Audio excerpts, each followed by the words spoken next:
Hey guys, how's it going, and welcome back for another Total War video with the Terminator. Today we're going to have a close look at the Lord of the Rings mod for Troy, Where the Shadows Lie. It's currently in development, there's still a long way to go, but of the factions that are almost kind of complete getting there, we have Gondor and Dol Amroth that are kind of ready to look at from a unit roster point of view. And I have been given early access to the mod, kindly by the modders, so thank you guys, so that I can make this video and show you guys these unit rosters. So diving straight in, guys, we've got the custom battle all set up and ready to go for Gondor and Dol Amroth. If you look at the drop down menu here as well before we move on, we've got Minas Morgul and Mordor being worked on as well here, as you can see. I don't have access to these factions. The unit rosters are nowhere near ready, but they are being worked on. There are, units like Shelob, the Witch King, Sauron, etc. So there's a lot of exciting stuff being done here in these factions as well.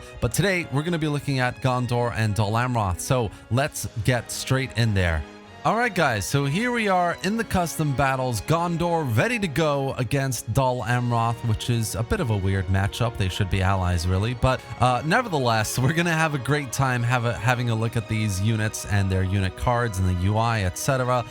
So let's get started. If you look at the UI here for a second, everything has been, well, not everything, but a lot of things have been updated here. So the start battle button has a new UI button here as well. The portrait down bottom left with Boromir in it is completely different. This looks like the text from the One Ring around it, which is a very nice touch. Down at the bottom, we've got new buttons here for the various army commands. We've got a new kind of UI design around it as well, which is really fun and very nice to see. So yeah, other than that, the UI is pretty much the same, but if we get into the unit cards, these all look very new and very, very good. I mean, as far as mod overhauls go, unit card designs and the artwork is one of my favorite things to appreciate. It's such an interesting thing to try and portray units in such a small space, right? But this is done so well, and I really like the difference between the lighter units, so like the Losarnic Axemen, the tier 1 units, and the later heavier units as well. So these guys, the Spearmen of Gondor, the Citadel Guard, they're heavier units, and then the final elite units is the Guard of the Fountain, which looks really good as well. So that kind of difference between lighter, heavier, and the final elite unit, the difference between the the Gondorian units and like the Ithilien Rangers here as well. The Horsemen look really good. Everything here looks really good from a unit card perspective. So getting into the units, guys, what we have here is the tier 1 units. As you can see, they come with Lamadin Helman, the Pinath Gelen Spearmen here. There's some great variation in clothing in the chainmail, and some of them have leather as well. There's some great helmets and spears, and the axes and the shields as well. We have the double-handed axemen over here, which look excellent, really well done. And then finally over here we have the ranged units for tier 1, which is the Blackfoot Vale Bowmen and the Enphalos Javelin Men, and they look excellent as well. So these guys are your tier 1 units, lighter units. They're still armored, obviously, but they're going to be kind of recruitable right off the bat at the start of your campaign. Next to them, we have the tier 2 units. There's only 3 of them, but they look really good. There's the Archers of Gondor, which, I mean, they just look really good. You can just imagine them defending the walls of Minas Tirith and Osgiliath and other Gondorian frontline cities. They're just going to be super well done. And then we've got the Swordsmen of Gondor with the unique shield design, the excellent helmets, the swords obviously look really nicely done as well. We've got the Spearmen of Gondor, and again, like the pauldrons, the helmets, the armor chainmail design on their clothing. It's just an excellent looking unit. These are your tier 2 units, and they're probably going to be your garrison units as well, I'd imagine.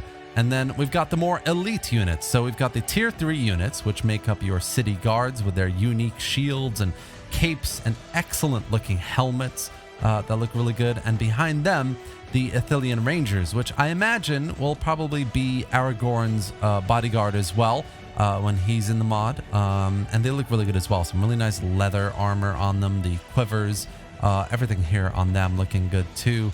And then we've got the most elite unit available for Gondor. Only one of these will be available to recruit. They are the Guard of the Fountain with their unique helmets and the spears. They have some really great looking swords and cuirass design here as well, with the crown and the stars and the golden tinted pauldrons as well. Some really nice looking units.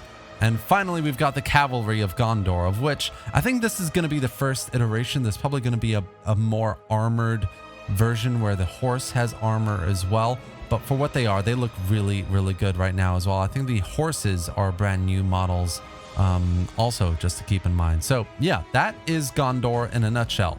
Now, when it comes to Dol Amroth, the tiers obviously differ.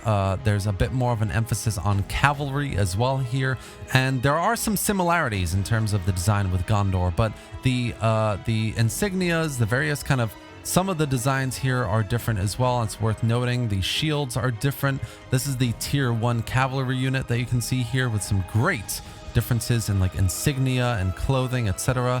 They're using swords, and the tier 2 uses spearmen over here, and you can see they're a bit more heavily armored as well. Their shield designs are properly about the swan, which is the kind of emblem of Dol Amroth. They've got these swans on their helmets as well, which is quite cool. Very nice little detail here. And then we've got the tier 3 cavalry units, which again are much more heavily armored. Some great interesting detail when it comes to the cuirass and the pauldrons, etc. And they look really good. So those are the 3 tiers of cavalry.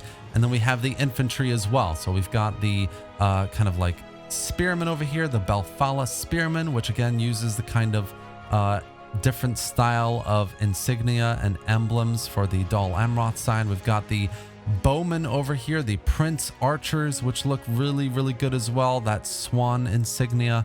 And so yeah, I mean, this is essentially Dol Amroth in a nutshell. You've got a very similar style to Gondor, but with some key differences in color, in the style of armor that you can get between lighter and heavier units. The helmets look different, and the armor looks different. The kind of like feathery wing style armor towards the bottom there as well, and it just looks really good. And that's it for today, guys. I wanted to go through what these unit rosters look like for Gondor and Dol Amroth, everything that's been done so far in the development of Where the Shadows Lie, and my thoughts. You know, I think these units look absolutely amazing, so I hope you'll agree. There's some seriously impressive work being done here.